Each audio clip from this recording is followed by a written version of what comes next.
When you hear the words psychological horror in gaming, naturally you think of Silent Hill 2 first. So did I. But there's an older player in town, Twilight Syndrome. It might be more spooky than horror, but it sure is psychological, which is what I love about it. Japanese horror tends to be about more feelings than just fear, and Twilight Syndrome, I would say first and foremost, is about sadness. Twilight Syndrome was released by Human Entertainment in March and July of 1996. In order to meet deadlines, it was split into 2 volumes, Tansaku-hen and Kyuumei-hen. Twilight Syndrome Special, released in 1998, contains both discs. It became a hit in Japan and became a series with 2 sequels and 2 spin-offs, but wasn't known to many Westerners until it got a chapter themed after it in Danganronpa 2 Goodbye Despair. So the formula, as established by the first game, is that it stars 3 teens, majority female, and they walk to the left and the right, sometimes inwards and outwards, on a 3D but side-scrolling plane. There's very little gameplay outside of moving around and making dialogue choices, making the series resemble a visual novel presented in a different way. Not that I'm complaining. The games are divided into chapters, usually called rumors, and the characters investigate said rumors, with spooky results. The chapters are self-contained stories, but there's also a larger story thread running through each individual game. For the first, and in my opinion best game in the series, the 3 main characters are Yukari Hasegawa, Chisato Itsushima, and Mika Kishii. Yukari and Chisato are childhood friends and classmates, and Mika is 1 year younger, so is not in the same class, but just kind of hangs out with them anyway. She's the upbeat one, the one who usually finds out about the rumors and wants to investigate, whereas Yukari is more realistic in the way that she doesn't really want to be bothered. And Chisato is the sensitive one, the one who feels energies and stuff. Other than that, she's not very interesting. The game opens with a prologue rumor, Hanaguchang, which is a common Japanese ghost story about a girl who died and subsequently haunts the school bathroom. The girls test out this rumor, though at first nothing seems to happen.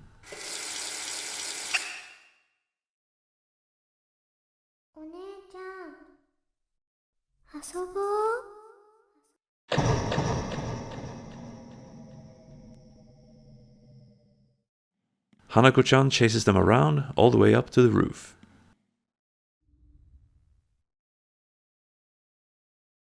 ダメ、そんなに怖がっちゃ。だって、お姉ちゃんたち、もっと怖いものを見るんだから。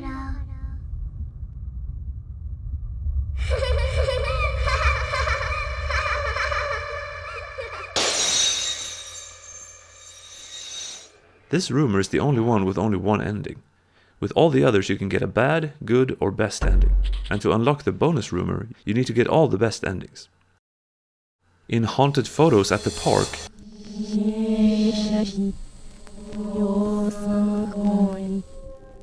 Mika shows Yukari a photograph of a couple with an ominous light ray over their necks, and suggests they try to replicate that. At the park they take a photo, and unsurprisingly it also comes out with a light ray. They go back to the park the next day, and it turns out that what is now a parking lot used to be an old execution ground.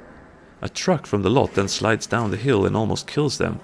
Chisato, when jumping out of the way, falls into the nearby pond and sees faces. Ghosts from those who were decapitated and whose heads rolled down the hill and into the pond hundreds of years ago.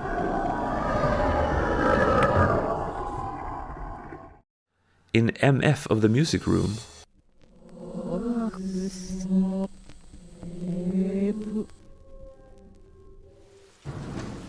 we see a teacher at night discovering a student who's hanged herself in a classroom, Mayumi Fujita.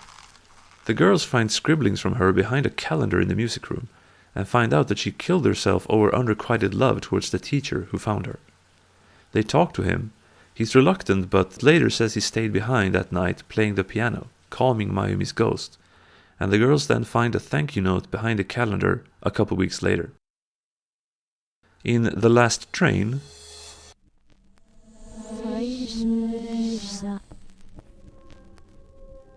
they investigate a train station with a bad track record of deaths both by accident and suicide, and they indeed find ghosts.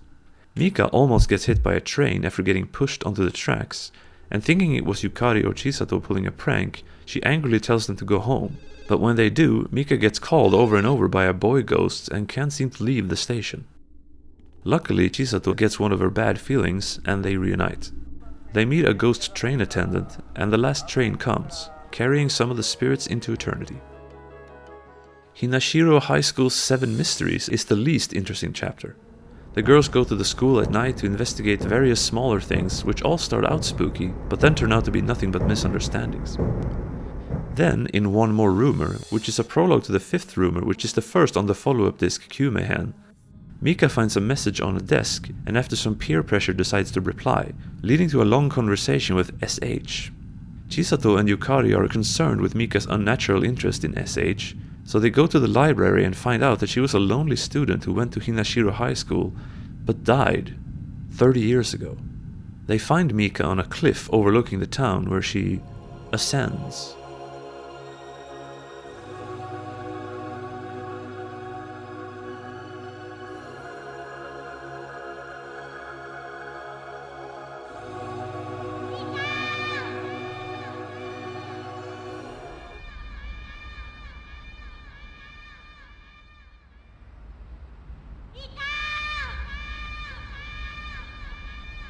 The chapter continues in Kyuumei-hen, where it gets the name Hinashiro's Grove. Here we can also observe 2 changes from Tansaku to Kyuumei. First is the redesign of the heartbeat meter to a smaller one.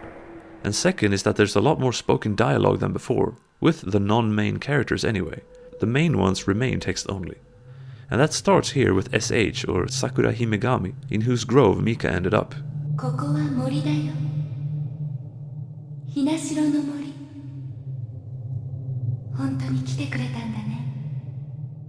Sakura wants Mika to stay there as her only friend, but Yukari and Chisato, after trying to talk to a creepy monk, find their way into the grove where they can see and communicate with Mika, and they finally persuade her to return. The 6th chapter is called Twilight Boy, named after Kimihiko Tatara, a student who killed himself after being bullied repeatedly. The girls find his spirit in the gym, talk to him and find out the sad details, then confront his bully Saikai. He denies everything and doesn't seem to care, but instead they talk to Tatara again and force him to confront his pain so he can get peace, which he does after they find his gym shoe that Saikai and his 2 accomplices threw away and return it to his shoe locker at the entrance. In Telephone Call, Yukari is called at home by some girl who only says,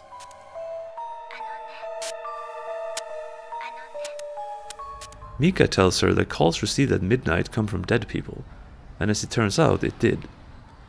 After a night of weird calls, Yukari's mother calls and tells her that Sachiko, a childhood friend of hers, died from a disease the night before. Then the phone calls again, and it's Sachiko saying goodbye. Yukari-chan, 私、死んじゃったの。ごめんね。 Next up is one of the longest chapters, Gather Rust Cave, which is the game's own translation. There's also the alternate Rusty Pitfall, which I think is better. In any case, this one starts with the girls singing karaoke to a song that Suda51 wrote. Then they investigate a nearby construction site and find a series of tunnels that shouldn't even be there.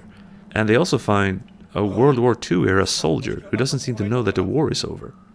He's notably insane, impersonating his own commanding officer, and is trying to revive some kind of warrior god in order to win the war.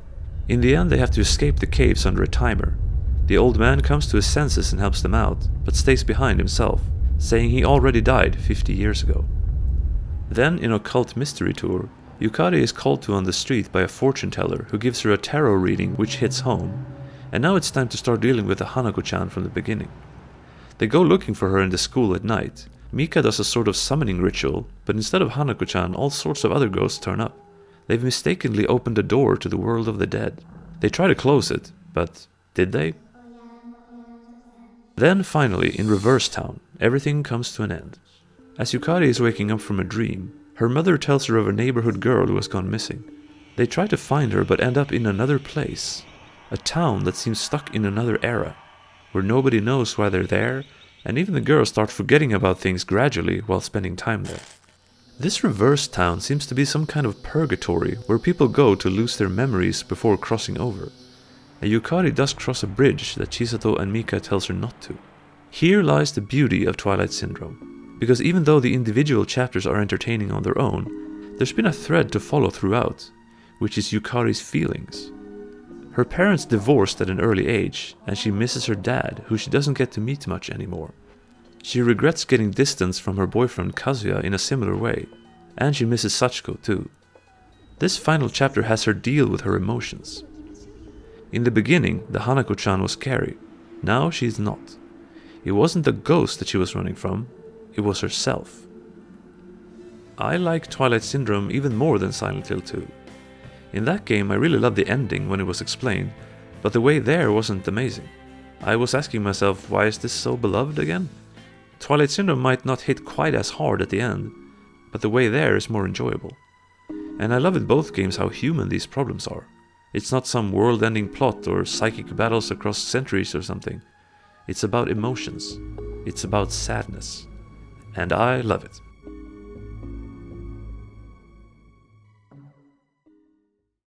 Oh yeah, I suppose I need to go over the bonus chapter too, Prank.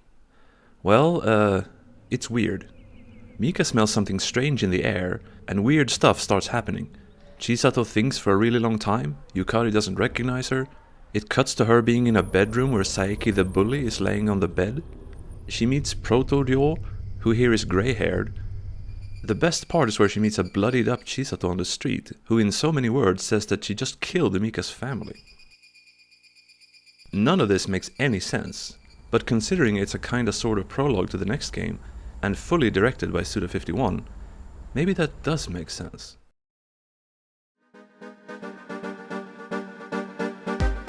So the first Twilight Syndrome was a success for human entertainment, and Suda51 got to properly direct the follow-up, Moonlight Syndrome. Now this game is pretty different, as you might expect from Suda. Human were clear at the time that Moonlight should be viewed as a spin-off, and they were right, as many fans of the original disliked it, including me, although I was prepared to. As I mentioned in my Human video, the graphics are in 3D and CG instead of pixel art, which was expected for the time, but it sure does look worse, especially the faces. Most conversations are done with text for the main characters, like the returning Mika, Chisato and Yukari, as well as the new guy, Ryo, but the new characters are all voice acted. I think it was jarring going back and forth like that.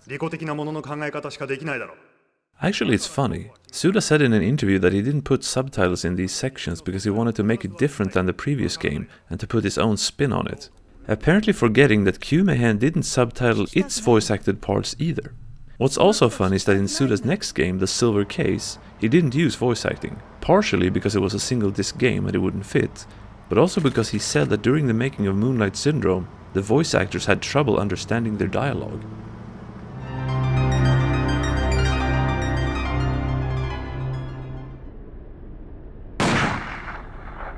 Suda didn't want to continue tackling ghost stories, instead focusing on the depths of human evil and stuff.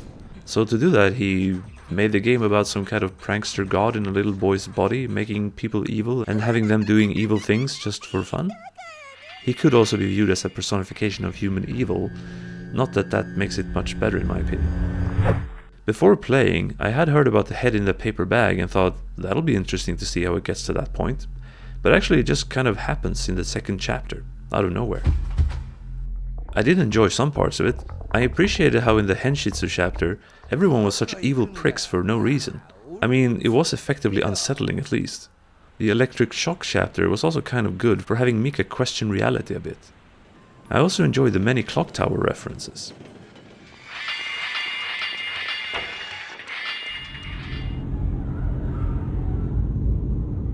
Remember how in the original, Chisato was the one who felt ghosts and stuff?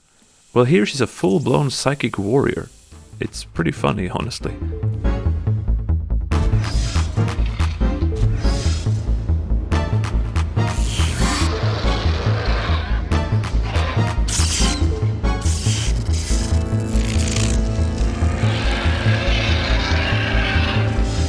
There are people out there who think Moonlight Syndrome, just like everything else Suda51 does, more or less, is subtly brilliant, but I'm not one of those people. Fans would have to wait some more for a bona fide sequel, but did get another spin-off type game in 1998 with Yuyami Dori Tankintai by Spike. Keita Kimura, the game designer of the original, left during the development of Kyuumei-hen and then made this game, and it gives itself the alternate title, Season of Twilight. This game works the same as Twilight Syndrome, with 3 characters, only this time they're middle school kids instead of high schoolers, and one of them is a boy this time. They are Nao, Kurumi, and Sango. Nao is the boy, pretty regular kid. Kurumi is the happy-go-lucky one. In fact, she's so positive that the other kids all call her alien. But because she's so pure, she's the one who has the most connection to the other side. Sango is also a girl, a tomboy with more of a negative attitude. It's interesting that she uses the pronoun atashi, which is used to sound girly, even though she isn't. Finally, there's the dog Meros, who tags along when the trio goes out to investigate. Yuyami Dori Tankintai is done with digitized photos and people, which despite its age still looks better to me than Moonlight Syndrome. The game is split into 3 sections: school, where you find rumors, the town, where you investigate them, and home, where you live. There's an invisible ghost points system, where depending on what you do and what you see, you will get or lose ghost points. Actually, you don't want too many of these, because if you do, something terrible will befall one of the kids, and that's game over. The game takes place over 100 days, which roughly means 3 months or a season of Twilight. I won't be going over all the chapters this time, because there are 44 of them. They are, however, mostly sort of non-consequential. There are a lot of rumors that turn out to be nothing that they can't explain, which is realistic but not super exciting.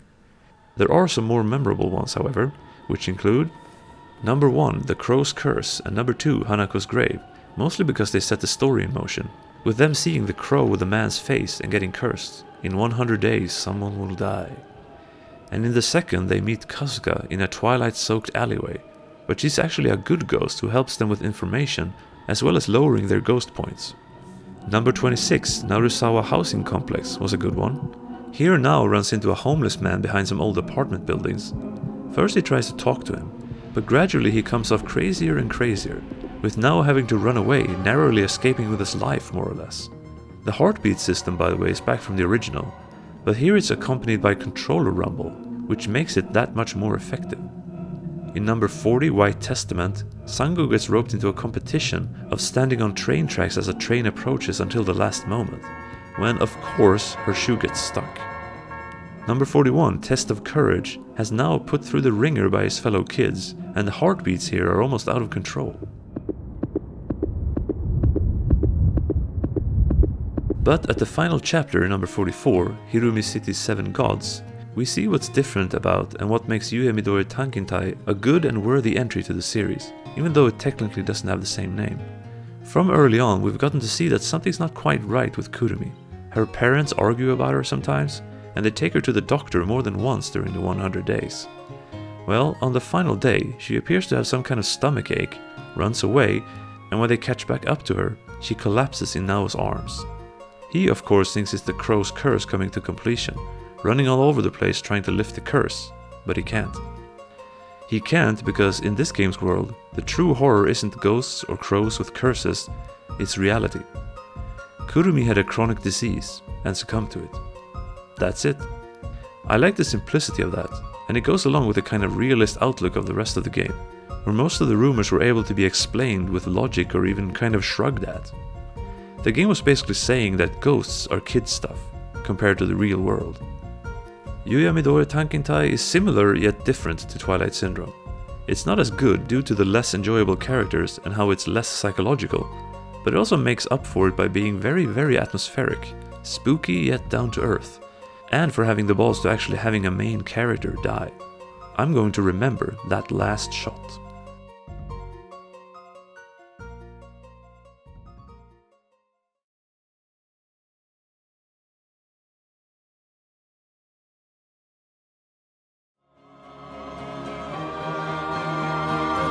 In the year 2000, a true sequel did finally come out, Twilight Syndrome Saikai. Can it live up to the name? The trio this time is Yuri, her sister Masa, and her boyfriend Atsushi. Masa is the Yukari type, being a bit unwilling to follow Yuri in what she's doing.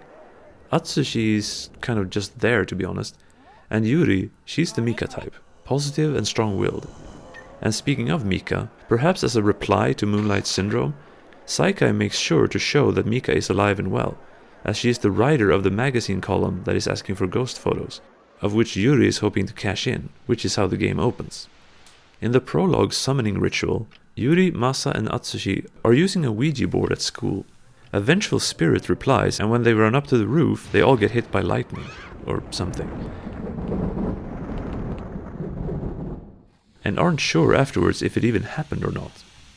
In Forbidden Game, Yuri meets the occult club leader Misaki, who suggests they try the Bloody Hands game, which Yuri agrees to and brings along her friend Aya for good measure. Soon after they get to the school at night, and they're surprised to find the school nurse Naoko there playing video games.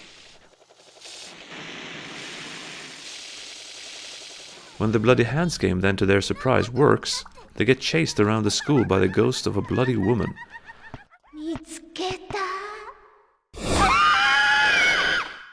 who Yuri eventually vanquishes by throwing some kind of powder on it. The woman became a vengeful ghost because it was a random murder and she couldn't fathom why she had to die. Demon's Play song begins with Masa who is home alone. She gets called repeatedly by Meri-san, who each time says she's closer to her.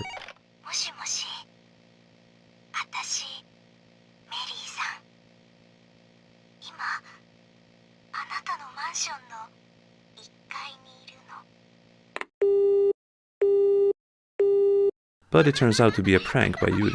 Masa and Atsushi then drop by the school to pick up some homework he forgot, but they instead find elementary school ghosts who wants to play with them. It turns out there was once an accident where a busload of children died, and since they were only kids, they couldn't comprehend death, which is why they can't accept their fates. Masa has to explain to them that they are in fact dead, allowing them to finally move on. Telephone Card gets off to a shocking start as a student hurls himself off the roof of the school and dies. That was Tetsuya, Atsushi's good friend from his class and football club. Later, through the use of a haunted telephone card, Masa talks to Tetsuya, who has also possessed her friend Mio to try and kill her out of jealousy. He was in love with Atsushi, but decided it was hopeless and killed himself. Masa and Atsushi do manage to have him see what he did was wrong, but of course it's too late.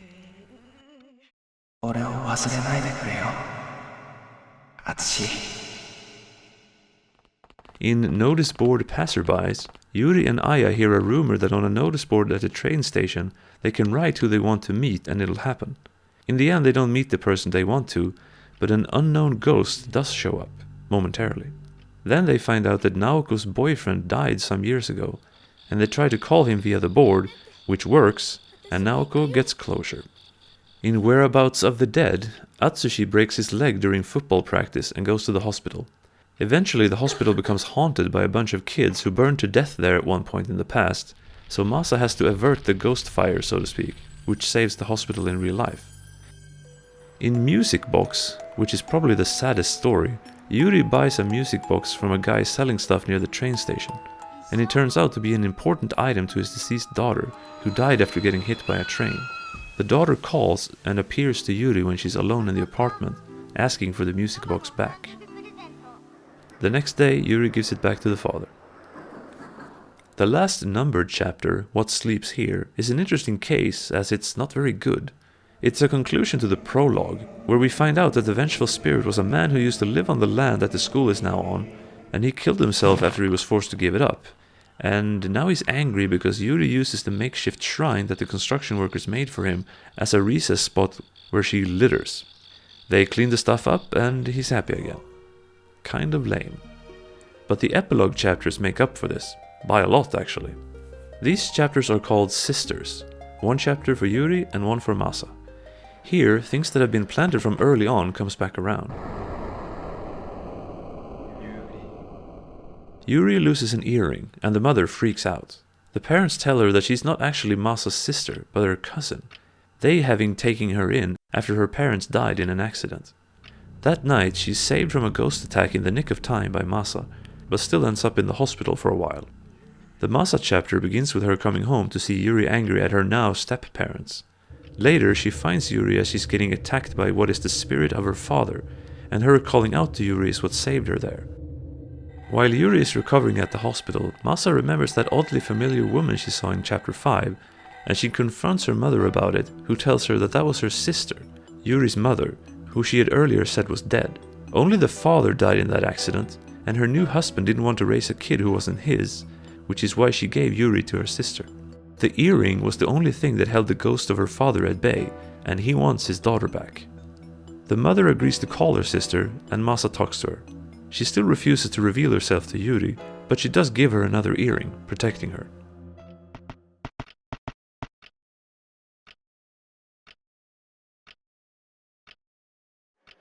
When Yuri wakes up, she thanks her sister. ありがとう、お姉ちゃん。ユリ。Twilight Syndrome Saikai is another really good one. The chapters are all good, except for one, more or less, with a common thread throughout, which pays off at the end. It's the best one since the original. Finally, there's Twilight Syndrome Kinjirareta Toshi Densetsu on Nintendo DS. It opens in classic fashion with three girls, Megumi, Kana, and Arisa, exploring the old school building after being intrigued by a chainmail that's going around. They get attacked by the spirit of a fox. Two of them disappear while the third is found by some children unconscious outside, because Kana was instructed by another character, Reika, to draw a dog kanji on her back for protection. And yes, you get to do the drawing yourself, because Nintendo DS. The first chapter then wraps up this particular story immediately instead of waiting until the end, interestingly. Three new girls take over detective duties, transfer student and main character Mizuki, and her new friends Riko and Reika from before. They set out to find the two missing students and are led back to the old school building and again run afoul of the ghost fox. They find out that the building was used as a makeshift hospital during World War II and that a nurse had nursed a fox to health but was shamed for it, and they locked the fox away to die inside of a gramophone. The girls say some magic words, draw another kanji, and the nurse and fox go in peace. In Phantom Train Platform, fellow student Nanaka is waiting on the train and suddenly a salaryman falls onto the track and gets run over. But then she hears voices telling her it should have been her. Mizuki and Riko go to the station the day after wanting to find out what's going on, and there they meet an old man who says that there was a terrible accident back when the subway was being built and 50 workers were buried alive, and instead of excavating them, they just built the track around them, which they believe has resulted in a bunch of accidents happening there ever since. He also says that late in the day an unscheduled train might come, and if you get on it, you might never come back. He went with it once, but lost his pocket watch while running to the only train back. They also meet Masaki and Yuta, male students and buddies of theirs, and together they take the ghost train to the accident area, find the pocket watch and take the train back. But the station attendant says that the old man died 3 days ago. Lonely Hide and Seek takes place entirely in Mizuki's apartment. Riko comes over and gives her a VHS tape that was in the mailbox, and on it is a creepy stalker man who seems to have filmed himself inside of Mizuki's apartment before she was living there. Riko teaches Mizuki a way of calling forth spirits with a lonely hide and seek, and Mizuki does it, which leads to a tense moment. Then she burns the teddy bear she used for the ritual, which causes a fire which leads the zombie of the stalker man to attack her. Turns out he didn't kill the woman, but was killed by her in self-defense, and buried under the floorboards. Chapter 4 takes place in a scary amusement park, where Mizuki, Riko, Masaki and Yuta gets attacked by a clown with a knife. They meet the son of the owner of the closed down amusement park, who used to resent his father for spending all his time working instead with him. Actually, the killer clown is his father's vengeful ghost, being displeased that his life's work is falling to decay. They give the clown his favorite red balloon, and the son decides to revive the park. Chapter 5 is the final chapter, more or less. Here we get to learn the truth behind the chainmails that have been the catalyst for every chapter so far, sent from the mysterious Nanashi. There are also revelations about Mizuki, who it turns out has lived in this town before. As a child she did so, and one day when she got separated from her mom, she found 3 kids and played with them. Then she got hit by a truck, but survived. It wasn't just dumb luck though, but the work of the 100th chainmail. With the 100th successful chainmail, you can cause a miracle apparently, and Yuta was doing them at the time and he used his 100th to save Mizuki. Masaki was there and got very jealous and vowed to make his own miracle one day. However, his aims were a bit different. So as hinted in the chapter's opening dream, Masaki intends to cause a great Tokyo earthquake. Damn. Mizuki confronts him, and since Masaki decided to go all villain about it and explain himself, he ruined his own wish, because to make it work he has to be Nanashi, no name, a secret. The earthquake doesn't happen, so he tries to kill Mizuki instead, but falls off the roof of the school and is sent to the hospital. There is one more chapter, Ghost Photographs, but it's very short. Mizuki looks at some photos that have been taken with their cell phones over the course of the game, and they all seem to include ghostly images of Yukari, her teacher. But none of the other students even know who Yukari is? Mizuki does research about her and finds that she was indeed a teacher, but hanged herself 3 years ago. Yukari gives Mizuki a scare, Mizuki wakes up, and credits roll. Then in a post-credit scene, Mizuki is called by a panicking Riko who is getting attacked by the newly escaped from hospital Masaki, saying,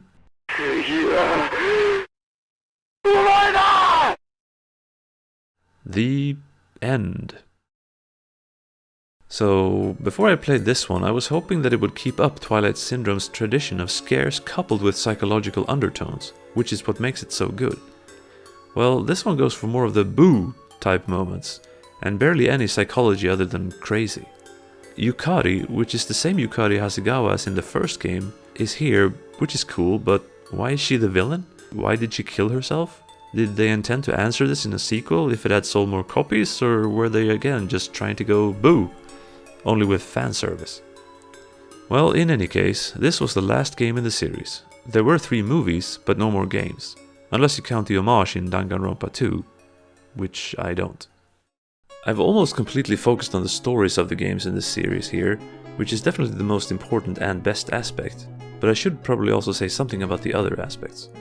I think the graphics of the first game have aged quite well, as pixel art usually does. Saikai still looks pretty good though. Moonlight Syndrome not so much, but it did improve the controls. The original and the DS one has slow movement, which makes it harder to replay to get better endings, while Moonlight and Saikai is much easier to control. All of the games had points where characters record sound or take photos. Saikai even has a photography mode. Most of the games remain fairly priced on the second-hand games market, though Twilight Syndrome Special is moderately pricey, and Yuyami takes the crown by being a $200 game, thereabouts. There's been a little debate about who should get credit for the success of the original game, the game designer and idea haver Keita Kimura, the scenario writers Hiroshi Kasai and Mika Mishima, or the director Goichi Suda. I do think calling Twilight Syndrome a Suda51 game is a mistake, because by the point he took over, most of the planning was already done, and he only fully directed the bonus chapter himself, which at least to me is clearly the worst part of that game. I would say that Kimura should get the majority of the credit, but as evidenced by the DS installment, great writers is needed to get a great story-based game done. Hiroshi Kasai was then credited with a special thanks on Moonlight Syndrome, and Mishima helped Kimura write Yuyami Dori Tankintai. If I were to rank the series, I would obviously put the original, complete Twilight Syndrome at number 1. Number 2 would go to Saikai, for the quality of the chapters and how heartfelt Yuri and Masa's relationship ended up. Third would be Yuyami Dori Tankintai, for leaving me with a strong impression and for the lovely atmosphere of it all. But perhaps they shouldn't have gone with quantity over quality when it came to the number of chapters. Fourth place goes to the DS one, because while enjoyable, it wasn't psychological almost at all, and had a kind of cheap ending. Last is Moonlight Syndrome, to the extent that it should even be counted at all. It's clear that Suda didn't want to make a sequel to someone else's work, and he wanted to make it different, and he succeeded in that regard. I don't know, it's either that Suda is a genius writer and I can't comprehend his work, or that he's not a genius, just a creative guy who likes to overcomplicate things and leave things perhaps a bit too open for interpretation.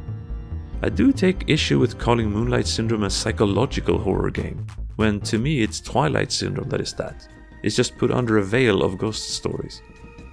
I've played over 100 games since early 2020 when I started to punch at the boulder which was and is my backlog, and Twilight Syndrome is one of my new favorite games.